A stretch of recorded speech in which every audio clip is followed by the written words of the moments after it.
Sebuah pertanyaan, apa yang terjadi bila Naomi meninggal di tanah Moab?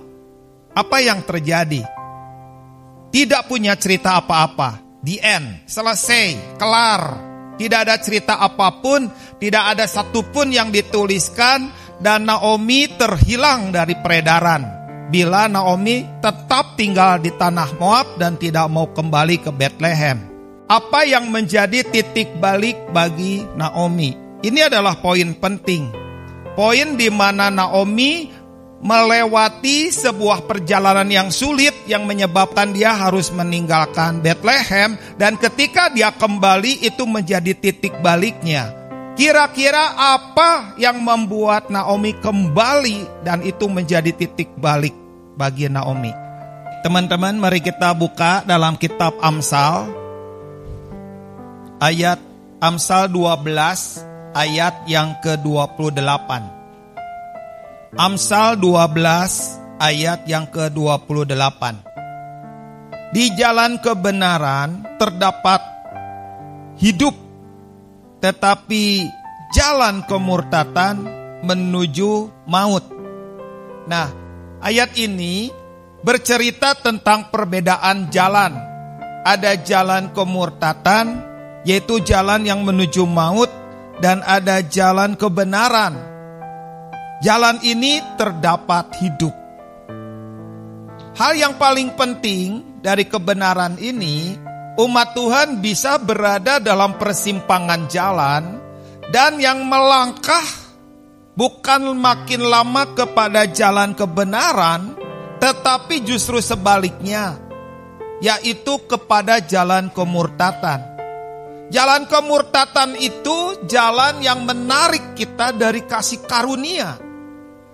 Jalan kemurtatan itu menarik secara perlahan, menjauhkan kita dari kasih karunia. Ada orang mengatakan, wah sulit sekali ya hidup dalam kebenaran. Kalau jalannya yang dipilih adalah jalan kemurtatan, maka orang itu akan berkata sulit hidup dalam jalan kebenaran. Tapi kalau orang memilih dalam jalan kebenaran, maka dia tidak akan memilih jalan kemurtatan. Jalan kemurtatan itu jalan yang menarik kita keluar dari kasih karunia. Tuhan itu memberi kasih karunia, tetapi masalah kasih karunia yang ada dalam hidup kita itu bisa dilanjutkan kepada kasih karunia selanjutnya, atau kita menghentikannya sendiri, atau kita membuangnya. Nah, jalan kebenaran inilah yang memisahkan di antara umat Tuhan. Sekalipun ada orang-orang yang dalam gereja, tetapi mereka justru telah memilih jalan kemurtatan. Rut memilih sesuatu yang berbeda. Dia memilih kasih karunia, bukan kepahitan. Inilah adalah sebuah keputusan yang menentukan.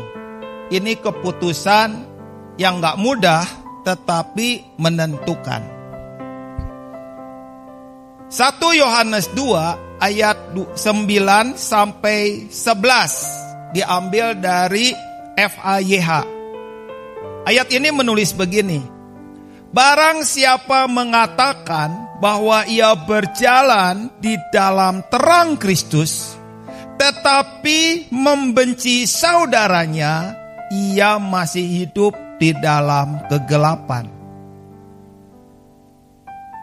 Ayat 10. Tetapi barang siapa mengasihi sesamanya, ia berjalan di dalam terang dan dapat melihat jalannya tanpa tersandung di dalam kegelapan dan dosa. Ayat 11. Sebab orang yang membenci sesamanya mengembara di dalam kegelapan rohani dan tidak mengetahui arah tujuannya, karena kegelapan telah membutakan matanya.